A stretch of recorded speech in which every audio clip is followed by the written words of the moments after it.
ಒಂದು ಪದ ಯಾವುದು? ಹಾಂ, 5 ಆಯ್ತಲ್ಲ, ಸೆಗ್ಮೆಂಟಿಂಗ್ ಆಯ್ತಲ್ವಾ? ಸೆಗ್ಮೆಂಟಿಂಗ್ ಆಗಿಲ್ವಾ?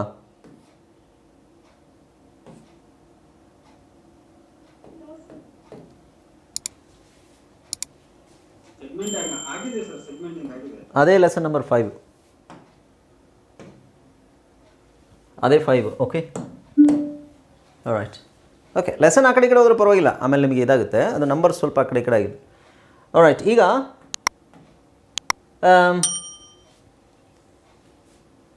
CK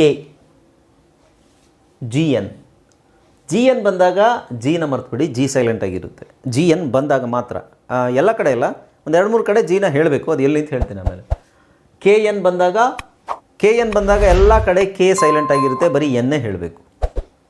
ಓಕೆ, TH ಹೇಳ್ತೀನಿ ಆಮೇಲೆ. ಓಕೆ, ಸೊ ಇಲ್ಲಿ ನೋಡಿ CK ಅಂತಿದೆ, ಇಲ್ಲಿ CK ಅಂತಿದೆ. ಸಿ ಮತ್ತು ಕೆನ ನಾವು ಎರಡು ಒಟ್ಟಿಗೆ ಹೇಳೋದಿಲ್ಲ, ಕ ಅಂತ ಹೇಳೋಂಗಿಲ್ಲ, ರ್ಯಾಕ್ ಅಷ್ಟೇ, ರ್ಯಾಕ್. ಹಾಗೆ ಪೆಕ್, ಪೆಕ್, ಪಿಕ್, ಬ್ಲಾಕ್. ಹಾಯ್ ಫ್ರೆಂಡ್ಸ್, ಇದೊಂದು ವಿಶೇಷ ಸೂಚನೆ. ನಮ್ಮಲ್ಲಿ ಇದೀಗ ಆನ್ಲೈನ್ ಸ್ಪೋಕನ್ ಇಂಗ್ಲಿಷ್ ಕೋರ್ಸ್ನ ಹೊಸ ಬ್ಯಾಚ್ ಶುರುವಾಗಿದೆ. ನೀವು ಇನ್ಮೇಲೆ ಮನೆಯಲ್ಲೇ ಕೂತ್ಕೊಂಡು ಯಾವುದೇ ಟೆನ್ಷನ್ ಇಲ್ಲದೆ ಇಂಗ್ಲಿಷ್ ಮಾತಾಡೋದನ್ನ ಕಲಿಯಬಹುದು. ಸ್ನೇಹಿತರೆ, ಸ್ಪೋಕನ್ ಇಂಗ್ಲಿಷ್ ಮಾತ್ರ ಅಲ್ಲ, ನಿಮಗೆ ಇಂಗ್ಲಿಷ್ನ ಓದಲಿಕ್ಕೆ ಬರಲಿಕ್ಕೆ ಬರಲ್ಲ ಅಂತ ಇಟ್ಕೊಳ್ಳಿ. ಈಗ ಬರೀ ನಿಮಗೆ ABCD ಮಾತ್ರ ಗೊತ್ತು, ಅಥವಾ ABCD ಓದಿಲ್ಲ ಅಂತ ಇಟ್ಕೊಳ್ಳಿ. ಸೊ ABCD ಓದಿಲ್ಲ ಅಂತ ಬರಲ್ಲ, ನಾವು ನಿಮಗೆ ಇಂಗ್ಲಿಷ್ನ ಬೇಸಿಕ್ಕಿಂದಲೇ ಓದಲಿಕ್ಕೆ ಮತ್ತು ಬರಲಿಕ್ಕೆ ಸಹ ಹೇಳ್ಕೊಡ್ತೀವಿ. ಸ್ನೇಹಿತರೆ, ಈ ಕೋರ್ಸ್ನ ಚಿಕ್ಕ ಮಕ್ಕಳನ್ನು ಹೊರತುಪಡಿಸಿ ಬೇರೆ ಯಾರು ಬೇಕಾದ್ರೆ ಈ ಕೋರ್ಸ್ಗೆ ಜಾಯ್ನ್ ಆಗಬಹುದು. ನಿಮ್ಮ ಕೆಲವು ಸ್ನೇಹಿತರೆ ತಡ ಯಾಕೆ ಈ ಸ್ಪೋಕನ್ ಇಂಗ್ಲಿಷ್ ಕೋರ್ಸ್ ಮತ್ತು English basic reading and writing ಕೋರ್ಸ್ನ ಜಾಯ್ನ್ ಆಗಬೇಕು ಅಂತ ಆಸಕ್ತಿ ಇರೋರು ಈ ಕೂಡಲೇ ನಿಮ್ಮ ಫೋನ್ ತೆಗೆದುಕೊಳ್ಳಿ, ಹಾಗೂ ಇಲ್ಲಿ ಬರ್ತಿರುವಂತಹ ನಂಬರ್ಗೆ ಅಥವಾ ಕೆಳಗಡೆ ಬರ್ತಾ ಇರುವಂತಹ ನಂಬರ್ಗೆ ನೀವು ಕರೆ ಮಾಡತಕ್ಕದ್ದು, ಅಥವಾ ವಾಟ್ಸ್ಆ್ಯಪ್ನಲ್ಲಿ ಸಂಪರ್ಕಿಸಿ ನಿಮ್ಮ ಹೆಸರನ್ನು ರಿಜಿಸ್ಟರ್ ಮಾಡಬೇಕು. ಡಕ್. ಓಕೆ, CK ಬಂದಿದೆ. CK ಬಂದಾಗ ನಾವು ಬರೀ ಒಂದೇ ನ ಹೇಳಬೇಕು, ಇದು ನೆನಪಲ್ಲಿ ಇಟ್ಕೊಳ್ಳಿ. ಹಾಂ, ಜಿ ಮತ್ತು ಎನ್ನಿಂದ ಯಾವುದಾದ್ರೂ ಪದ ಸ್ಟಾರ್ಟ್ ಆದರೆ ಅಥವಾ ಲಾಸ್ಟಿಗೆ ಎಂಡ್ ಆದರೆ ಅದನ್ನು ನಾವು ಜಿ ಸೈಲೆಂಟ್ ಮಾಡಬೇಕು. Okay, right. ಇದು GNAW, ನಾ. AW ಏನು? ಆ. ಎನ್ ಹಾಕಿದ್ರೆ ಏನಾಗುತ್ತೆ? ನಾ. ನೋ ಅಲ್ಲ, ನಾ.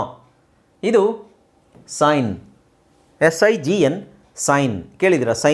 ಸೈನ್ ಮಾಡಿ, SIGN. ಡಿಸೈನ್.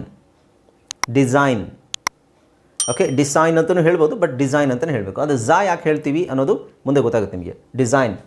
ಫಾರಿನ್. ಸೊ ಇಲ್ಲಿ I ಇದೆ, ಬಟ್ ಅದಕ್ಕೆ ನಾವು ಒಂದೇ ಸೌಂಡ್ ಹೇಳಬೇಕು, ಫಾರಿನ್ ಅಂತ ಹೇಳಬೇಕು. ಇದು a line.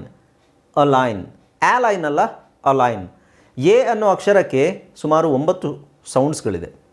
Okay, so basically ನಾವು ಫಸ್ಟು ಕಲಿಯೋದು ಆ ಅನ್ನೋ ಶಬ್ದ ಬಹಳ ಸಲ ಬರೋದ್ರಿಂದ ನಾವು ಆ್ಯನ ಜಾಸ್ತಿ ಫೋಕಸ್ ಮಾಡ್ತೀವಿ. ಆಮೇಲೆ ಎಲ್ಲೆಲ್ಲಿ ಚೇಂಜ್ ಆಗುತ್ತೆ ಅನ್ನೋದನ್ನು ಆಮೇಲೆ ನಾನು ಹೇಳ್ಕೊಡ್ತೀನಿ. ಓಕೆ, ಸೊ ಇದು ಅಲೈನ್. ನಾವು ಇಲ್ಲೆಲ್ಲ ಕೆ ಸೈಲೆಂಟ್ ಆಗಿರುತ್ತೆ. Knack, know, knight, knot, knit. Okay, so ಇಲ್ಲಿ GH ಸೈಲೆಂಟ್ ಆಗಿರುತ್ತೆ. ಸೈಲೆಂಟ್ ವರ್ಡ್ಸ್ದೇ ಪಾಠ ಸಪ್ರೇಟ್ ಆಗಿದೆ, ದಯವಿಟ್ಟು ತಲೆ ಕೆಡಿಸ್ಕೋಬೇಡಿ. ಇಲ್ಲಿ ಯಾವ್ಯಾವುದು ಸೈಲೆಂಟ್ ಆಗುತ್ತೆ ಅನ್ನೋದನ್ನ ನಾನು ಸುಮ್ಮನೆ ಹೇಳ್ತಾ ಇದ್ದೀನಿ, ಆದರೆ ನಿಮಗೆ ಕನ್ನಡದಲ್ಲಿ ಇದರದ್ದು ಪ್ರೊನೌನ್ಸಿಯೇಷನ್ ಇದೆ ಅಲ್ವಾ? ಸೊ ಅದನ್ನು ಫೋಕಸ್ ಮಾಡಿ. ನೆಕ್ಸ್ಟ್ TH ಬಂದಾಗ ನಾವು ಥ ಅಂತ ಬರುತ್ತೆ, ಆಮೇಲೆ ದ ಅಂತ ಬರುತ್ತೆ. ಓಕೆ, TH ಬಂದಾಗ ಥ ಎಲ್ಲಿ ಬರುತ್ತೆ, ದ ಎಲ್ಲಿ ಬರುತ್ತೆ, ಅದಕ್ಕೆ ಸಪ್ರೇಟ್ ಪಾಠ ಇದೆ, ಆವಾಗ ಗೊತ್ತಾಗುತ್ತೆ ನಿಮಗೆ. ಇದು ಜಸ್ಟ್ ಎಕ್ಸಾಂಪಲ್ ಅಷ್ಟೇ. ಇದು ನಾವು ಡಯಾಗ್ರಾಫ್ಸ್ ಬಗ್ಗೆ ಹೇಳ್ತಾ ಇರೋದಲ್ವಾ. Thank, theft, think, thought, thug. ಥ. ಸೊ ಇಲ್ಲೂ ಸಹ ಈ ಥಾಟ್ ಅನ್ನೋದು ಪದ ನಿಮಗೆ ತಲೆ ಕೆಡಿಸುತ್ತೆ, ಇದೇನು ಈ ಥರ ಇದೆಯಲ್ವಾ ಅಂತ. ಸೊ ಇಲ್ಲಿ UGH ಸೈಲೆಂಟ್ ಆಗಿರುತ್ತೆ. ಓಕೆ, ಸೊ ಈ ಥರದ್ದು ವರ್ಡ್ಸು ಒಂದು 6-7 ಏನೋ ಇದ್ದಾವೆ, ಅದು ವಿಚಿತ್ರವಾಗಿರುತ್ತೆ. ಅದು TH ಅಲ್ಲೇ ಬರುವಂಥದ್ದು. ಅದು thought, through, thorough, though, although ಈ ಥರ ಬರುತ್ತೆ. ಅದು ಸಪ್ರೇಟಾಗಿ ನಿಮಗೆ ಆ ಫೋನೋಗ್ರಾಮ್ಸಲ್ಲಿ ಬರುತ್ತೆ. ಓಕೆ, ಸೊ ಜಸ್ಟ್ ಈಗ TH ಮಾತ್ರ ಫೋಕಸ್ ಮಾಡಿ. ಥಗ್. ಓಕೆ, ಇಲ್ಲಿ ನೋಡಿ this, that, they, them, the. So ಥ ಎಲ್ಲಿ ಬಳಸಬೇಕು, ದ ಎಲ್ಲಿ ಬಳಸಬೇಕು, ಅದು ನಿಮಗೆ ಸ್ಪೆಸಿಫಿಕ್ ಆಗಿ ಸ್ಪೆಲ್ಲಿಂಗ್ ರೂಲ್ಸಲ್ಲಿ ಬರುತ್ತೆ. ಆವಾಗ ನಿಮಗೆ ನೀಟಾಗಿ ಅರ್ಥ ಆಗುತ್ತೆ. ಓಕೆ, ಅರ್ಥ ಆಯ್ತಲ್ಲ? ಸೊ ಇದನ್ನು ಹೇಗೂ ನಾನು ಕನ್ನಡದಲ್ಲಿ ಕೊಟ್ಟಿದ್ದೀನಿ, ಇದೇ ಥರ ಪ್ರಾಕ್ಟೀಸ್ ಮಾಡಿ. ಆಮೇಲೆ ನಿಮಗೆ ಕನ್ಫ್ಯೂಷನ್ ಇದರಲ್ಲಿ ಇದ್ಯಾಕೆ ಹಿಂಗಿದೆ, ಅದ್ಯಾಕೆ ಹಂಗಿದೆ, ಇದು ಈಗ ತಲೆ ಕೆಡಿಸ್ಕೋಬೇಡಿ. ಈ ಲೆವೆಲಲ್ಲೇ ನಾವು ಹಂಗೆ ತಲೆ ಕೆಡಿಸ್ಕೊಂಡ್ರೆ ಮುಂದೆ ಓದಲಿಕ್ಕೆ ಆಗೋದಿಲ್ಲ.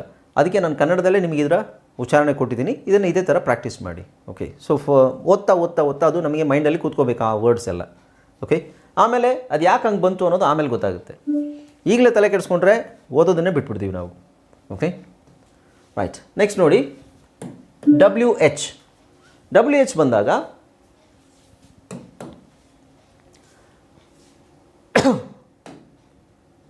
WH ಅಂತ ಬಂದಾಗ ಇಲ್ಲಿ ನಾವು ಹೆಚ್ಚನ್ನು ಸೈಲೆಂಟ್ ಮಾಡಬೇಕು. ಓಕೆ, ಹೆಚ್ಚನ್ನು ಸೈಲೆಂಟ್ ಮಾಡಬೇಕು. ಆದರೆ ಹೆಚ್ಚನ್ನು ಇನ್ನೂ W ಎಲ್ಲಿ ಸೈಲೆಂಟ್ ಆಗುತ್ತೆ ಅಂತ ನೋಡಿ. ವಾಟ್, ಇಲ್ಲಿ Wದು ಸೌಂಡ್ ಏನು? ವಾ. ಓಕೆ, ಹೆಚ್ಚಿದೆ, ಹೆಚ್ಚನ್ನು ಸೈಲೆಂಟ್ ಮಾಡಬೇಕು. ಅಲ್ಲಿ ವ್ಯಾಟ್ ಆಗಲ್ಲ, ವಾಟ್ ಆಗುತ್ತೆ. ಅದು ಈ ಪದದಲ್ಲಿ ಮಾತ್ರ ವಾಟ್ ಆಗುತ್ತೆ. WHAT ವಾಟೆ. ಓಕೆ, WHERE ಇದು ವೇರ್.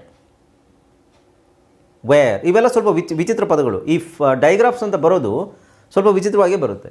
Wear, Y. ಈಗ ವೈ ಅನ್ನೋ ಅಕ್ಷರ ಲಾಸ್ಟಿಗಿದೆ, ಅದಕ್ಕೆ ನಾವು ವೈ ಸೌಂಡೇ ಹೇಳ್ತೀವಿ, ಅಂದರೆ ಐ ಸೌಂಡ್ ಹೇಳ್ತೀವಿ. ವೈ. ಇದೊಂದು ವಿಚಿತ್ರವಾಗಿದೆ ನೋಡಿ. ಹೂ ಅಂತಿದೆ. ಹೂ ಅನ್ನೋಕ್ಕೆ ಇಲ್ಲಿ ಯಾವುದೇ ರೀತಿ ನಮಗೆ ಒಂದು ಆಧಾರ ಇಲ್ಲ, ಹೂ ಅಂತ ಹೇಳಬೇಕು ಅಂದರೆ. ಓಕೆ, ಸೊ ಇಲ್ಲಿ HO ಇದೆ. ನಾವು ಫೋನಿಕ್ಸ್ ಪ್ರಕಾರ ಹೋದಾಗ HO ಇದೆ, ಆಗಬೇಕದು. ಹಾಗಾದರೆ ಇಲ್ಲಿ W ಇದೆಯಲ್ವಾ, O ಆಗಬೇಕಲ್ವಾ? ಅಲ್ಲ. ಸೊ ಈ ಪದ, ಈ ಥರದ್ದು ಹಲವಾರು ಪದಗಳಿವೆ ಇಂಗ್ಲೀಷಲ್ಲಿ. ಅದು ಹೇಗಿದೆ ಹಾಗೆ ಉಚ್ಚಾರಣೆ ಮಾಡಬೇಕು. ಇನ್ನೂ ಒಂದಷ್ಟು ಪದಗಳನ್ನು ನಾವು ಫೋನಿಕ್ಸು, ಬ್ಲೆಂಡಿಂಗು ಆ ಥರ ನಾವು ಫೈಂಡ್ ಔಟ್ ಮಾಡ್ಬೋದು. ಸೊ ಇದನ್ನು ನೀವು ಇದು ಹೂ ಅಂತಲೇ ಹಾಕ್ಕೊಳ್ಳಿ, ದೀರ್ಘ. ಹೂ ಅಂತ ಹೇಳಬೇಕು. WHO, who. ವಿಚ್. ಸೊ ವಿಚ್ಚಲ್ಲಿ ನಿಮಗೆ ವರ್ಕ್ ಆಗುತ್ತೆ. ವಿಚ್ಚಲ್ಲಿ CH ಅಂದರೆ ಏನು? ಚ. ವಿ. WH ಅಲ್ಲಿ ನಾನು ಆಲ್ರೆಡಿ ಹೇಳಿದೆ, ನಾನು H ಸೈಲೆಂಟ್ ಮಾಡಬೇಕು ಅಂತ. ವಿಚ್. ಆಮೇಲೆ ವೈಟ್. ಇಲ್ಲಿ ವಿಟ್ ಆಗಲ್ಲ, ವೈಟ್ ಆಗುತ್ತೆ. ಯಾಕೆಂದರೆ ಇಲ್ಲಿ ಇದೆಯಲ್ವಾ, ಈ ಕೊನೆಯಲ್ಲಿ ಬಂದಾಗ, ನಾನು ಲಾಸ್ಟ್ ಕ್ಲಾಸಲ್ಲಿ ಹೇಳಿದ್ದೀನಿ, ಈ ಕೊನೆಯಲ್ಲಿ ಬಂದಾಗ ಒಂದು ಕಾನ್ಸನೆಂಟ್ ಇದ್ದು ಪಕ್ಕದಲ್ಲಿ ಒಂದು ವೊವೆಲ್ ಇದ್ದರೆ, ಆ ಪಕ್ಕದ ವೊವೆಲ್ನ ಏನು ಮಾಡುತ್ತದು? ಲಾಂಗ್ ವೊವೆಲ್ ಮಾಡುತ್ತೆ. ಓಕೆ, ಸೊ ಅದಕ್ಕೆ ಅದನ್ನು ವೈಟ್ ಅಂತ ಹೇಳ್ತೀವಿ. ಅದೇ ಥರ ಇದು ಇದೆ ನೋಡಿ, ರೈಟ್. WR ಬಂದಾಗ ನಾವು W ಸೈಲೆಂಟ್ ಮಾಡಬೇಕು, ಬರೀ R ಪ್ರೊನೌನ್ಸ್ ಮಾಡಬೇಕು. Write, wrote, written, wrist, wrong, wrath. Okay, ಇನ್ನೂ ಕೆಲವಿದೆ, ಬಸ್ ಜಾಸ್ತಿ ಏನಿಲ್ಲ. ರೈಟ್. ಓಕೆ, ನೆಕ್ಸ್ಟ್ GH ಅಂತ ಬಂದಾಗ ಗೋಸ್ಟ್. ದೊಡ್ಡ ಘಾ ಏನು ಬೇಕಾಗಲ್ಲ, ನಾವು ಬರೀ ಗಾ ಹೇಳಿದ್ರು ಸಾಕು. ಗೋಸ್ಟ್. GH. ಇಲ್ಲಿ GH ಬಂದು ಒಂದು ಸೌಂಡ್ ಬರುತ್ತೆ ನೋಡಿ, ಇಲ್ಲಿ ಬೇರೆ ಸೌಂಡ್ ಬರುತ್ತೆ. ಲಾಫ್ಟರ್, ಲಾಫಿಂಗ್ ಅಂತ ಏನಾದರೂ ಬಂತು ಅಂದರೆ ಅದರಲ್ಲಿ GH ಅನ್ನೋದು F ಅಂತ ಆಗುತ್ತೆ. ಓಕೆ, ಸೊ ಇವೆಲ್ಲ ಕೆಲವುದು ನೆನ್ಪಿಟ್ಕೋಬೇಕಾಗುತ್ತೆ. ಓಕೆ, ಸೊ ಈ GH ಅನ್ನೋದು ಇಲ್ಲಿ F ಅಂತ ಆಗುತ್ತೆ, ಇಲ್ಲಿ ಗ ಅಂತಲೇ ಇರುತ್ತೆ, ಇಲ್ಲಿ ಗ ಅಂತಲೇ ಇರುತ್ತೆ. GH ಅಲ್ಲಿ ಜಾಸ್ತಿ ವರ್ಡ್ಸ್ ಇಲ್ಲ, ತಲೆ ಕೆಡಿಸ್ಕೋಬೇಡಿ. ಓಕೆ, ಸೊ GH ಬಂದಾಗ ನಮಗೆ ಕೆಲವು ವರ್ಡ್ಸಲ್ಲಿ GH ಬಂದಾಗ F ಅಂತ ಸೌಂಡ್ ಬರುತ್ತೆ, ಕೆಲವು ವರ್ಡ್ಸಲ್ಲಿ, ಕೆಲವು ಅಂದರೆ ಜಾಸ್ತಿ ಇಲ್ಲ, ಇದೇ ಇರೋದು. ಗೋಸ್ಟ್ ಮತ್ತು ಗಾಸ್ಟೇ ಜಾಸ್ತಿ, ಮತ್ತು ಗಾಸ್ಟ್ಲಿ ಅಂತ ಹೇಳ್ತೀವಿ, ಜಾಸ್ತಿ ವರ್ಡ್ಸ್ ಇಲ್ಲ. ಗೋಸ್ಟ್, ಗಾಸ್ಟ್ ಬಂದಾಗ ಗ ಅಂತ ಹೇಳಬೇಕು. ಇನ್ನು ಉಳಿದ ಕೆಲವು ವರ್ಡ್ಸ್ ಇದ್ದಾವೆ, ಉದಾಹರಣೆಗೆ ಕಾಫ್, ಟ್ರಾಫ್, ಲಾಫ್, ಇದರಲ್ಲೆಲ್ಲ ನಾವು GHನ F ಸೌಂಡ್ ಹೇಳ್ತೀವಿ. ಅದು ಮುಂದೆ ಅದ್ರದ್ದು ಸಪ್ರೇಟಾಗಿ ಇದಕ್ಕೆ ಬರುತ್ತೆ, ಫೋನೋಗ್ರಾಮ್ಸ್ ಎಲ್ಲ ಬರುತ್ತೆ ನಿಮಗೆ. ಓಕೆನಾ? ನೆಕ್ಸ್ಟ್, ಸೊ ಈ ಲೆವೆಲ್ಗೆ ನಾವು ಏನು ತಿಳ್ಕೋಬೇಕು? ಈ ಲೆವೆಲ್ಗೆ ಹಂತವಾಗಿ ತಿಳ್ಕೊಂಡು ಹೋದಾಗ ಮಾತ್ರ, ಇಲ್ಲಾಂದರೆ ಎಲ್ಲದನ್ನು ನಾವು ಒಟ್ಟಿಗೆ ನಾವು ನೋಡ್ತೀವಿ ಅಂತ ಹೇಳಿದ್ರೆ ಅದಾಗೋದಿಲ್ಲ. ಸ್ಪೆಲ್ಲಿಂಗ್ ರೂಲ್ಸ್ ಫಸ್ಟ್ ಕಲಿತೀವಿ ಅಂತ ಹೇಳಿದ್ರೆ, ಸ್ಪೆಲ್ಲಿಂಗ್ ರೂಲ್ಸ್ ಕಲಿಯೋಕ್ಕೆ ನಿಮಗೆ 1 ತಿಂಗಳಾಗುತ್ತೆ. ಓಕೆ, ಆ ಗ್ಯಾಪಲ್ಲಿ ನೀವು ಏನು ಓದದೇ ಇದ್ದರೆ, ವರ್ಡ್ಸನ್ನು ಪ್ರಾಕ್ಟೀಸ್ ಮಾಡದೇ ಇದ್ದರೆ, ಬರೀ ಸ್ಪೆಲ್ಲಿಂಗ್ ರೂಲ್ಸ್ ತಿಳ್ಕೊಂಡು ನಿಮಗೆ ಓದಲಿಕ್ಕೆ ಬರಲಿಲ್ಲ ಅಂದರೆ ಏನು ಪ್ರಯೋಜನ? ನಿಮಗೆ ಓದಕ್ಕೆ ಬಂದು ಸ್ಪೆಲ್ಲಿಂಗ್ ರೂಲ್ಸಲ್ಲಿದೆ, ಇದು ಅದಕ್ಕೋಸ್ಕರ ಈ ಥರ ಇದೆ ಅಂತ ತಿಳ್ಕೊಳ್ಳೋದು ಒಳ್ಳೆಯದು. ಓಕೆ, ನಾವು ಸಿಂಗ್, ಇದು NG ಅಂತಿದೆ. NG ಅನ್ನೋದು ಆ್ಯಕ್ಚುಲಿ ಈ ಶಬ್ದ, ಈ ಒಂದು ಅಕ್ಷರ ಎಷ್ಟು ಜನಕ್ಕೆ ನಿಮ್ಮಲ್ಲಿ ಗೊತ್ತು ಅಂತ ನನಗೆ ಗೊತ್ತಿಲ್ಲ. ಕನ್ನಡದಲ್ಲಿ ಎಷ್ಟು ಜನಕ್ಕೆ ಈ ಅಕ್ಷರದ ಉಚ್ಚಾರಣೆ ಗೊತ್ತು? ಅದರ ಅರ್ಧ ಉಚ್ಚಾರಣೆ ಶಬ್ದ ಏನಿದೆ ಅದೇ ನಾನಿಲ್ಲಿ ಇದು ಹೇಳಿರೋದು. ಇಲ್ಲಿ ನಿಮಗೆ ಅನಿಸ್ಬೋದು ಅಲ್ಲಿ 2 ಅಕ್ಷರ ಇದೆಯಲ್ಲ, ಮತ್ತು ಒಂದು ಸೌಂಡ್ ಹೆಂಗಾಗುತ್ತೆ? So what is diagraph? Diagraph ಅಂದ್ರೇನು? ಎರಡು ಅಕ್ಷರ ಒಂದು ಶಬ್ದ. ಇಲ್ಲಿ ನಿಮಗೆ ಅನ್ಸಲ್ವಾ? ಯಾರಿಗೂ ಡೌಟ್ ಬಂದಿಲ್ವಾ? ಇಲ್ಲೇನು ಎರಡು ಅಕ್ಷರ ಇದೆ, ಎರಡು ಸೌಂಡ್ ಬರುತ್ತಲ್ಲ, ಮತ್ತೆ ಹೇಗೆ ಅದು ಒಂದು ಸೌಂಡ್ ಆಗುತ್ತೆ ಅಂತ ಅಂದ್ಕೊಂಡಿದ್ದೀರಾ? ಅದನ್ನು ನಾನು ಕ್ಲಾರಿಫೈ ಮಾಡಬೇಕು ಅಂದರೆ, ಈ ಅಕ್ಷರದ ಉಚ್ಚಾರಣೆ ಕನ್ನಡದಲ್ಲಿ ನಿಮ್ಮಲ್ಲಿ ಯಾರಿಗಾದರೂ ಬರುತ್ತಾ? ನ್ಯಾ. ನೀವು ಹೇಳೋದು ನ್ಯಾ, ಇದು ಅದು ನ್ಯಾ.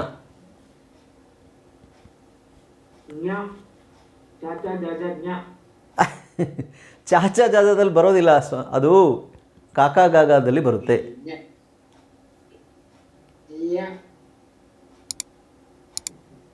ಇಲ್ಲ, ನಿಮ್ಮಲ್ಲಿ 99% ಅದರ ಉಚ್ಚಾರಣೆ, ಸರಿಯಾದ ಉಚ್ಚಾರಣೆ ಗೊತ್ತಿಲ್ಲ. ಎಲ್ಲೋ ಕನ್ನಡ ಪಂಡಿತರು ಅಥವಾ ಕನ್ನಡ ಟೀಚರ್ಸ್ ಯಾರಾದರೂ ಇದ್ದರೆ ನಿಮಗೆ ಗೊತ್ತಿರುತ್ತೆ ಅನಿಸುತ್ತೆ. ಎಸ್, ವಾಂಗ್ಮಯ ಇದೆಯಲ್ವಾ? ಆ ವಾ ಮತ್ತು ಯಾ ತೆಗೆದ್ರೆ ಏನು ಉಳಿಯುತ್ತೆ ಅದರಲ್ಲಿ?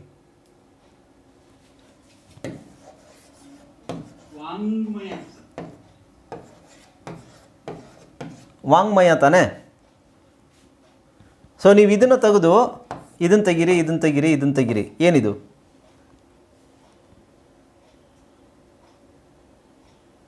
ಅದು ಒಂದೇ ಅಕ್ಷರನ ಉಚ್ಚಾರಣೆ ಮಾಡಲಿಕ್ಕೆ ಕಷ್ಟ ಆಗಲ್ವಾ? ಆಗುತ್ತೆ, ರೈಟ್. ವಾಂಗ್ಮಯ, ವಾಂಗ್ಮಿ, ಓಕೆ. ಆಮೇಲೆ ಇನ್ನೂ ಕೆಲವು ಪದಗಳಿದ್ದಾವೆ ಇದರಲ್ಲಿ, ಕೆಲವಿದ್ದಾವೆ, ಜಾಸ್ತಿ ಬಳಸೋದಿಲ್ಲ. ಹಾಗಾಗಿ ಅದರ ಉಚ್ಚಾರಣೆ ತುಂಬ ಜನರಿಗೆ ಗೊತ್ತಿಲ್ಲ. ನಾವು 99% ಇದಕ್ಕೆ ಇದು ವಾಂಗ್ಮಯ ಓದಲಿಕ್ಕೆ ಬರೋದಿಲ್ಲ ತುಂಬ ಜನಕ್ಕೆ, ಓಕೆನಾ? ಸೊ ಹಾಗಾಗಿ ಇದನ್ನು ಯಾಕೆ ಹೇಳ್ತಾ ಇದ್ದೀನಿ ಅಂತ ಹೇಳಿದ್ರೆ, ನಾನು ಈ ಒಂದು ಅಕ್ಷರ ಇದೆಯಲ್ವಾ, ಇದು ಒಂದೇ ಶಬ್ದ. ಐ ಮೀನ್ ಉಚ್ಚಾರಣೆ ನಾವು ಹೇಳಿದಾಗ ಒಂದೇ ಶಬ್ದ ಬರೋದು ಅದರಲ್ಲಿ. ಕ, ಖ, ಗ, ಘ, ङ, ಚ, ಛ, ಜ, ಝ, ಞ. ಸೊ ಇದು ङ ಮತ್ತು ಞ ಇವೆರಡೂ 99% ಜನರಿಗೆ, ಐ ಮೀನ್ ಪರ್ಸೆಂಟೇಜ್, ಇವೆರಡೂ ಅಕ್ಷರಗಳ ಉಚ್ಚಾರಣೆ ಬರೋದಿಲ್ಲ. ಯಾಕೆಂದರೆ ಅದು ಬಳಸೋದಿಲ್ಲ. ಹಾಗಾಗಿ ಞ ಎಲ್ಲಿ ಬಳಸ್ತೀವಿ? ಜಾಸ್ತಿ ಬಳಸೋದಿಲ್ಲ. ಸರ್ವಜ್ಞ ಅಲ್ಲಿ ಮಾತ್ರ, ಅದು ಞ ಅಂತ ಹೇಳೋದಿಲ್ಲ ಅದನ್ನು, ಓಕೆ. ನಾನೇನು ಹೇಳ್ತಿದ್ದೆ ಅಂದರೆ, ಈ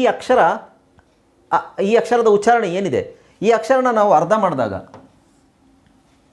ಈಗ ಗಾನ ನಾವು ಅರ್ಧ ಹೇಗೆ ಮಾಡ್ತೀವಿ, ಅದಕ್ಕೆ ಈ ಥರ ಮಾಡ್ತೀವಲ್ವಾ, ಅದೇ ಥರ ಈ ಅಕ್ಷರನ ಅರ್ಧ ಮಾಡಿದ್ರೆ ಒಂದು ವೇಳೆ ಅದೇನಾಗುತ್ತೆ? ङ ಇರೋದು ನ್ ಆಗುತ್ತೆ. ನ್, ಕ, ಖ, ಗ, ಘ, ङ, ङ. ಆ ಞನ ನೀವು ಅರ್ಧ ಮಾಡಿ, ಅಂದರೆ ಆಕಾರ ಕೊಡೋದು ಬೇಡ. ಅದಕ್ಕೆ ಆಕಾರ ಕೊಟ್ಟಿರ್ತಾನೆ. ಈಗ ಗ ಅಂದ್ರೇನು? ಗ ಅಂದ್ರೇನು? ಗ ಪ್ಲಸ್ ಅ. ಅದೇ ಥರ ङ ಅಂದ್ರೇನು? ङ ಪ್ಲಸ್ ಅ, ङ ಪ್ಲಸ್ ಅ, ङ. ಅಲ್ಲ, ಇಷ್ಟು ಡೀಟೇಲಾಗಿ ಹೋಗೋ ಅವಶ್ಯಕತೆ ಇಲ್ಲ, ಬಟ್ ನಾನು ಅದು ಉಚ್ಚಾರಣೆ ಅಂತ ಬಂದಾಗ ಅದನ್ನು ಹೇಳ್ತಾ ಇದ್ದೀನಿ. ಇಲ್ಲೆಲ್ಲ ನಾವು ಏನು ಹೇಳಬೇಕು ಅಂದರೆ, sing. So sing, sang, sing, sang, song, strong, bring ಅನ್ನೋದಕ್ಕಿಂತ ಎನ್ ಜಿ ಬಂದಾಗ ನೀವು ಸಿಂಪಲ್ಲಾಗಿ sing, song, sang, ring, strong, bring. So ಆ ಗ ಅನ್ನೋದನ್ನು ಒತ್ತಿ ಹೇಳೋದು ಬೇಡ. ಒತ್ತಿ ಹೇಳದೇ ಇದ್ದರೆ ಅದು ಸಾಫ್ಟಾಗಿ ಹೇಳ್ಬೋದು. ಬಟ್ ಇದೇ ನಿಮಗೆ ಅಕ್ಷರ ಹೇಳಲಿಕ್ಕೆ ಕಷ್ಟ ಆಗುತ್ತೆ ಅಂತ ಹೇಳಿದ್ರೆ ನೀವು ಗಾನೇ ಹೇಳಿ, ನೋ ಪ್ರಾಬ್ಲಮ್. ಸೊ ಈ ಥರ ಒಂದು ಸೌಂಡ್ ಇದೆ, ಅದಕ್ಕೆ ಅದನ್ನು ನಾವು ಡಯಾಗ್ರಾಫ್ ಅಂತ ಹೇಳ್ತೀವಿ. ಸೊ ಯಾರಾದರೂ ಎರಡು ಶಬ್ದ ಇದೆಯಲ್ಲ ಸರ್, ನೀವು ಒಂದು ಅಂತ ಹೆಂಗೆ ಹೇಳ್ತೀರಾ, ಡಯಾಗ್ರಾಫ್ ಅಂತ ಹೆಂಗೆ ಹೇಳ್ತೀರಾ ಅಂತ ಕೇಳೋರಿಗೆ ನಾನು ಇದು ಉತ್ತರ ಹೇಳ್ತಾ ಇರೋದು, ಓಕೆ. ಸೊ ಇದ್ರ ಬಗ್ಗೆ ನೀವು ತಲೆ ಕೆಡಿಸ್ಕೊಳ್ಳಲ್ಲ ಅಂದರೆ ನೋ ಪ್ರಾಬ್ಲಮ್, ಸಿಂಗ್ ಅಂತಲೇ ಹೇಳಿ, ನೋ ಪ್ರಾಬ್ಲಮ್, ಓಕೆ. ಸೊ ಅದ್ರದ್ದು ಆ್ಯಕ್ಚುಯಲ್ ಸೌಂಡು ಅದು. ರೈಟ್, ಗೊತ್ತಾಯ್ತಲ್ಲ. ಈಗ ನೆಕ್ಸ್ಟ್ ನಾವು ಎಲ್ಲಿದ್ವಿ? ಇದಾಯಿತು, ರ್ಯಾಕ್ ವಾಟ್, ಓಕೆ. ಸೊ ಈ ವರ್ಡ್ಸ್ ಎಲ್ಲ ನೀವೇ ಓದ್ಕೊಳ್ಳಿ. ನಾನು ನಿಮಗೆ ಆಲ್ರೆಡಿ ಕನ್ನಡದಲ್ಲೇ ಕೊಟ್ಟಿದ್ದೀನಿ ಅದನ್ನೇನು ಮತ್ತೆ ರಿಪೀಟ್ ಮಾಡೋ ಅವಶ್ಯಕತೆ ಇಲ್ಲ. ಅರ್ಥ ಆಯ್ತಲ್ಲ ಎಲ್ರಿಗೂ? ಸೊ ಇದು ಡಯಾಗ್ರಾಫ್ಸ್ ಅಂತ ಹೇಳ್ತೀವಿ ನಾವು. ಡಯಾಗ್ರಾಫ್ಸ್ ಅಂತ ಏನಕ್ಕೆ ಹೇಳ್ತೀವಿ? ಎರಡು ಅಕ್ಷರ ಇರುತ್ತೆ, ಒಂದೇ ಶಬ್ದದ ಉಚ್ಚಾರಣೆ, ಒಂದು ಶಬ್ದ ಇರುತ್ತೆ, ಉಚ್ಚಾರಣೆ ನಿಮಗೆ ಒಂದೇ ಸೌಂಡ್ ಬರುತ್ತೆ ಅದರಲ್ಲಿ. ಎರಡು ಅಕ್ಷರ ಇದೆಯಲ್ಲ ಅಂತ ಎರಡು ಅಕ್ಷರನ ಕೂಡಿಸಿ ಓದೋಕ್ಕಾಗೋದಲ್ಲ. ಈಗ ನಾನು ನಿಮಗೆ ಹೇಳ್ಕೊಟ್ಟಿದ್ದೀನಿ, ಸಿ ಉಚ್ಚಾರಣೆ ಏನು? ಸಿಗೆ ಎರಡು ಉಚ್ಚಾರಣೆ ಇದೆ, ಒಂದು ಸ ಮತ್ತು ಕ. ಎಚ್ಚಿಗೆ ಏನು ಉಚ್ಚಾರಣೆ ಹ. ಸೊ ಸಿ ಮತ್ತು ಸಿಗೆ ನಾನು ಕ ಅಂತ ಹೇಳಿದ್ದೀನಿ, ಎಚ್ಚಿಗೆ ನಾನು ಹ ಅಂತ ಹೇಳಿದ್ದೀನಿ, ಖ ಹ ಅಂತ ಹೇಳೋದಲ್ಲ.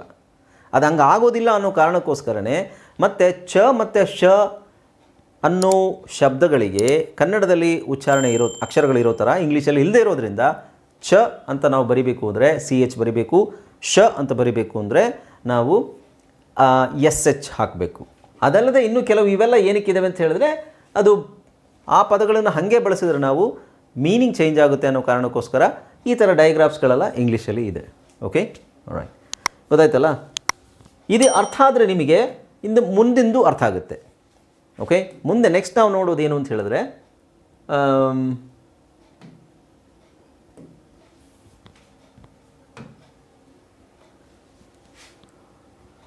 ಈಗ ನಾವು ಇಷ್ಟು ದಿನ ಎರಡು ಕಾನ್ಸನೆಂಟ್ ಬಳಸಿ ನಾವು ಪದಗಳನ್ನು ಮಾಡಿದ್ದೀವಿ. ಎರಡು ಕಾನ್ಸನೆಂಟು ಒಟ್ಟಿಗೆ